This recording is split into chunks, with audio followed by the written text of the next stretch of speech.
Paranormal investigators hunt for proof of the afterlife, but sometimes the spirits fight back. Bobby Mackey's Music World in Wilder, Kentucky looks like any other roadside honky-tonk. But for decades, it has held a different, more sinister reputation. One of the most haunted nightclubs in America. The stories surrounding this place are so dark, so violent, that many believe it to be a literal portal, earning it the chilling nickname, the Gateway to Hell. The building's history is steeped in blood, long before the first note of country music was ever played. In the 19th century, the site was home to a slaughterhouse, its foundation built around a deep well used to drain the blood and viscera of animals. This well, located in what is now the basement, is considered by many to be the heart of the haunting. Legend claims the land was further cursed in 1896, following the gruesome murder of Pearl Bryan. Her headless body was discovered nearby, and her killers, before being hanged, swore they would haunt the area forever. Some believe Pearl's head was thrown into the very same well. Decades later, when the building became a bustling nightclub, another tragedy was added to its lore. A dancer named Johanna allegedly took her own life in the basement after her father had her lover murdered. Her spirit is said to linger, her presence often announced by the scent of her rose-scented perfume. It was this confluence of violent history and paranormal claims that drew in paranormal investigator Zach Bagans. Known for his aggressive, confrontational style, Bagans and his Ghost Adventures crew arrived in the late 2000s, determined to provoke a response from whatever resided within the club's walls. They would not be disappointed. Focusing their investigation on the basement, the alleged site of satanic rituals and the location of the infamous well, the team immediately felt a change. The air grew heavy, thick with an oppressive energy. Bagans, in particular, began to feel targeted. Witnesses, including his own crew, claimed his demeanor changed drastically.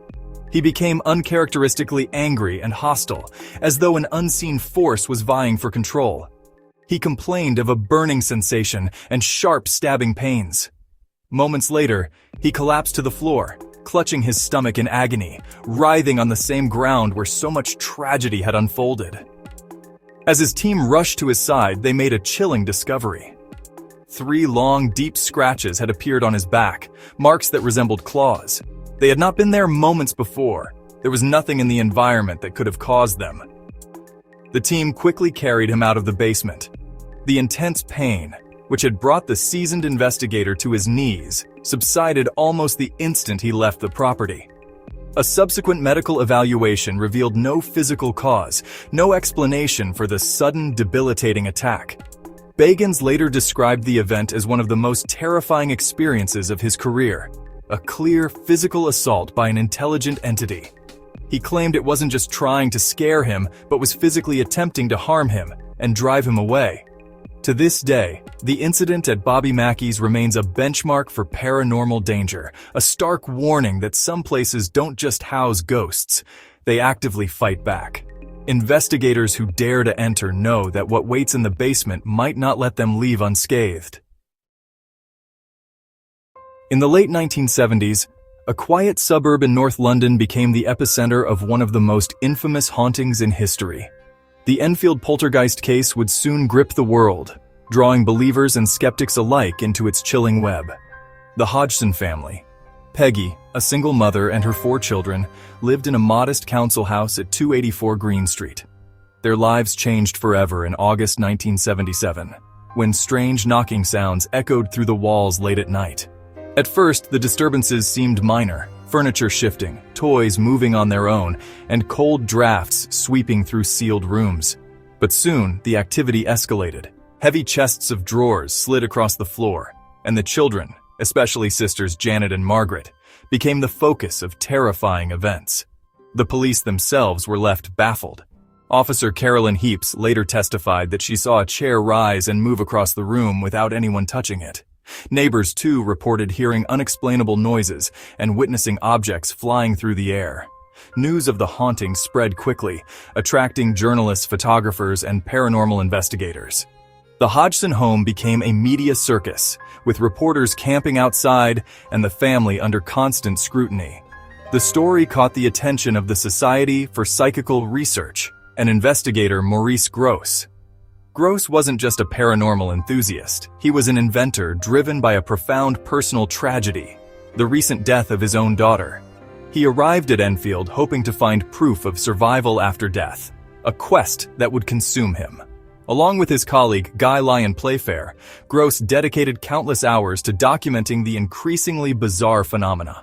Grosse set up recording equipment throughout the house, determined to capture evidence. He spent countless nights with the family, comforting the children and meticulously logging every incident in his notebooks. The phenomena grew more intense. Furniture levitated, toys were hurled across rooms, and the children were sometimes thrown from their beds by unseen forces. Janet, the 11-year-old daughter, was often at the center of the chaos, her body contorted, her voice changing, her face twisted in fear.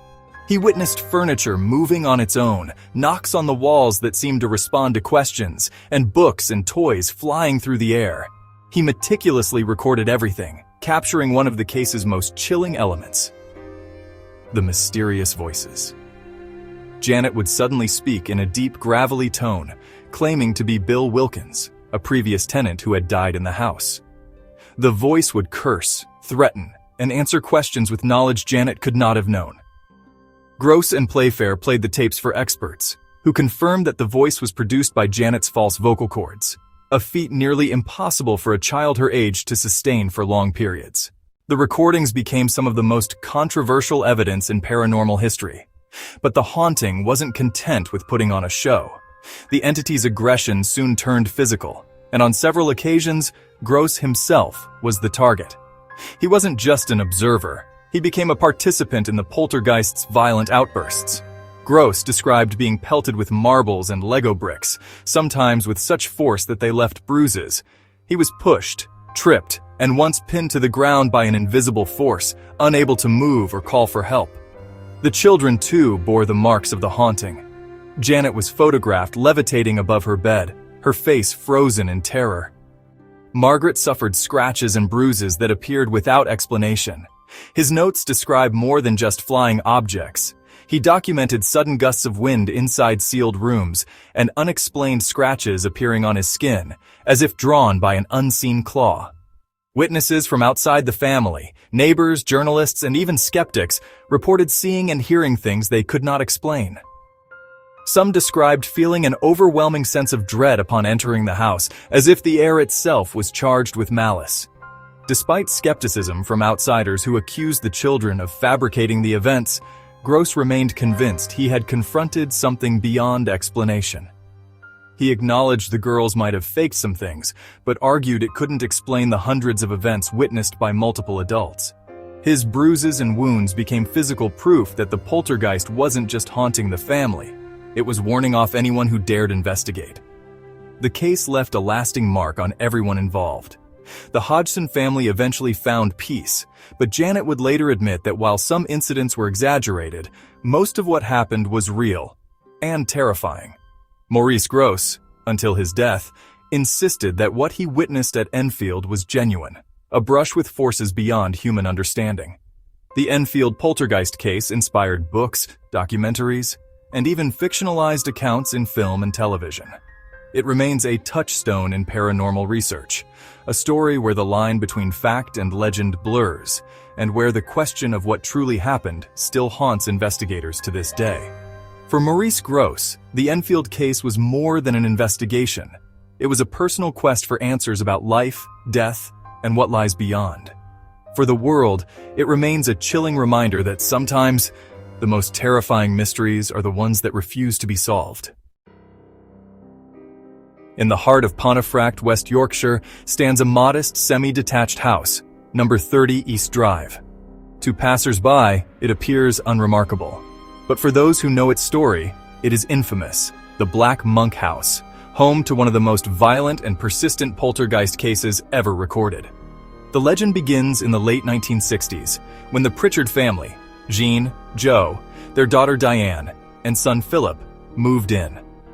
Almost immediately, strange things began to happen. Pools of water would appear on the kitchen floor with no source. Lights flickered, cupboards rattled, and a chilling coldness would sweep through the rooms. The disturbances escalated quickly. Furniture levitated and crashed down. Objects flew across rooms. Green foam oozed from taps. The family was terrified, but the most disturbing events centered on young Diane. She was dragged up the stairs by invisible hands, left with finger-shaped bruises on her throat. Locals whispered about the Black Monk, a malevolent spirit said to haunt the property. According to legend, a 16th century monk from a nearby monastery was executed for unspeakable crimes and buried on the land where the house now stands. Witnesses described a shadowy figure in a black cowl, gliding silently through the halls. The Pritchards endured years of torment. Neighbors, friends, and even local police witnessed the phenomena. The case became a sensation, drawing investigators and journalists from across the country. Yet the entity, sometimes called Fred, remained elusive, unpredictable, and violent. Decades later, the house's reputation only grew. Paranormal investigators from around the world came to test their courage. Among them was Calek, a seasoned filmmaker and ghost hunter, drawn by the house's dark legacy and the promise of direct confrontation with the unknown. Calek and his team entered the Black Monk house with cameras rolling, their nerves on edge. The air inside was thick, heavy with anticipation. Every creak of the floorboards, every flicker of the lights seemed charged with menace. The investigation began quietly. Calek's team set up night vision cameras, digital recorders, and EMF meters. For hours they waited, watching shadows crawl across the walls. Then, the activity erupted. Doors slammed with explosive force, echoing through the empty rooms. Heavy footsteps pounded up and down the staircase, though no one was there. A cold wind swept through the house, extinguishing candles and rattling windows. The team's equipment malfunctioned. Batteries drained in seconds. Cameras flickered and died. In the darkness, a shadowy figure appeared at the top of the stairs, a black-robed shape, featureless and silent, watching. Calek described a sudden, overwhelming sense of dread. His heart pounded. The temperature dropped. He felt as if something was pressing down on his chest, making it hard to breathe. The rest of the team reported feeling watched, their nerves fraying with every passing minute. Suddenly, Calek was violently shoved against a wall, his body slamming hard enough to leave him dazed and gasping. The cameras caught the moment, his shock, the panic in his eyes, the team rushing to his side. As they regrouped, more chaos erupted. Doors slammed shut on their own. Shadows darted across the hallways. Objects crashed to the floor. The team's fear was palpable. Some wanted to leave, but Calek insisted they press on. The most chilling moment came when Calek felt an invisible hand wrap tightly around his throat, cutting off his breath. He clawed at his neck, eyes wide with terror, as the team scrambled to help. The grip released as suddenly as it had come, leaving him shaken to his core. The aftermath was sobering. Calek and his team left the house physically unharmed, but emotionally scarred. In interviews, Calek admitted the experience had shaken his beliefs and left him questioning the true nature of evil. The Black Monk House remains a place of fear and fascination. Residents and investigators alike report that the entity is still there, watching, waiting, and sometimes lashing out. For those who dare to enter, the line between legend and reality blurs, and the darkness within the walls is all too real. On television's The Dead Files, psychic medium Amy Allan steps into the unknown. Her senses attuned to the invisible world, her mind open to the voices of the dead. Each investigation begins with a single step into a haunted home where fear and desperation linger in the air. Amy works alongside retired homicide detective Steve Dischiavi, but their methods could not be more different. While Steve interviews the living, Amy walks the property alone, shielded from all background information. Her impressions are raw, unfiltered. She sketches what she sees, feels the pain of the past, and channels the voices that linger in the shadows. Over hundreds of cases, Amy has encountered spirits desperate for help, but also entities filled with rage, shadows that lash out, seeking to drive the living away. She describes the sensation as walking through a storm of emotion: grief, anger, terror, and sometimes pure malice. In one harrowing investigation, Amy entered a home where the family had been tormented for years. Doors slammed in the night, objects hurled across rooms, and the children woke screaming, convinced something monstrous lurked in the darkness. The parents, exhausted and desperate, pleaded for answers. Amy described the presence of multiple aggressive entities, dark, hulking shapes that moved with purpose. She felt a suffocating pressure, as if invisible hands were closing around her throat. The air grew icy, and the sense of being watched became overwhelming. Suddenly, Amy doubled over in pain, clutching her chest. She later described the sensation as being stabbed from behind, an attack so intense it brought the investigation to a halt.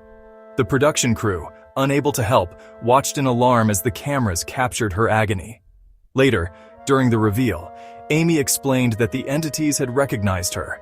The attack was a warning, a violent attempt to silence her, to keep their secrets hidden. For Amy, these confrontations are not rare. She has been scratched, shoved, and left physically drained for days after an investigation. In another case, a historic inn plagued by violent apparitions, Amy sensed the presence of a malevolent spirit that targeted women. She felt icy fingers brush her skin, heard guttural voices whisper threats, and watched as objects moved on their own. The family, terrified, had considered abandoning their home forever. Amy's findings often bring validation to those who have suffered in silence. Her descriptions match the family's experiences, down to the smallest detail. For many, her work is a lifeline, offering hope that the nightmare can end. But the cost is high. Amy has spoken openly about the psychological toll of her work, the nightmares, the exhaustion, the sense of being followed long after she leaves a haunted site. She relies on rituals of protection, grounding herself before and after each case, but the scars, both physical and emotional, remain. Steve DeadQuiet, her partner, brings a skeptic's eye and a detective's rigor. He interviews witnesses, uncovers hidden histories, and sometimes challenges Amy's impressions. But time and again, their findings converge, evidence from the living and the dead aligning in chilling detail. The Dead Files is more than a television show. It is a chronicle of the battle between the seen and unseen, a record of the courage it takes to confront the darkness. For Amy Allan, every case is a test of will, a journey into the heart of fear, and a reminder that some mysteries refuse to be silenced. From Kentucky's cursed nightclub to Britain's most violent hauntings, even seasoned investigators have felt the wrath of the unknown. Like, subscribe and turn on notifications for more stories where the hunters become the hunted. And remember, the darkness doesn't always watch quietly. Sometimes it fights back.